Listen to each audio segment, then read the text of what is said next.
Well, with lies. What were they They were promised? promised free food and housing for migrant workers. I mean, you can imagine that's a massive deal. That's financial A security. huge incentive. A huge incentive. Yeah, But the reality they got, according to the sources, was trash pit.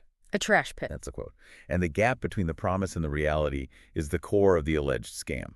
It's a calculated deception to get cheap, compliant labor in the door.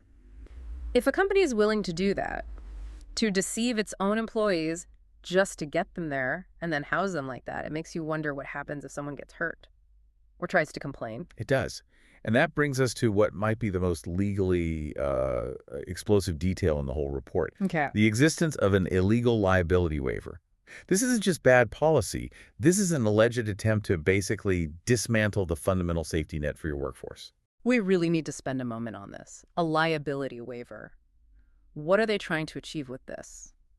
The sources say the core of it is, quote, no responsibility for injuries. Right. Why? I mean, why would you even feel the need to formalize that, to put it on paper, unless you know that your factory is an incredibly dangerous place to work? Well, that's it, isn't it? It reveals a kind of preemptive legal strategy. Now, look, a waiver like that is almost certainly unenforceable under local labor laws. This is illegal. But its existence still serves a purpose. First, it's about intimidation. It might deter an employee from reporting an injury, from seeking help, because they signed this scary-looking document.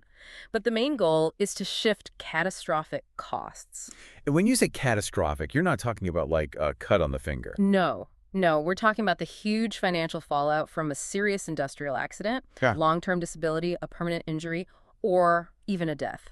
If a worker has a life-altering accident because of, say, faulty equipment or poor safety training, which the other conditions certainly suggest is plausible, this waiver is Bayloon's attempt to insulate themselves from having to pay for that, for the medical care, the insurance, the potential lawsuits. So it's like, instead of spending money to make the factory safer, they're allegedly spending money on a lawyer to draft a document that makes a worker carry all the risk. That is a perfect summary. It's a powerful indictment. It shows a clear priority of protecting the corporation over protecting the employee. It fundamentally changes the relationship. It completely does.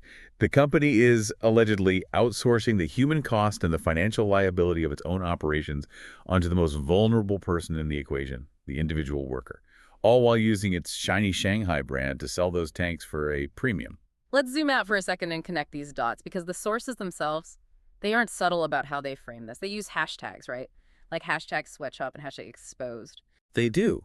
This isn't meant to be a neutral report. It's an explicit call-out. They're framing this as a major ethical failure. And that framing is powerful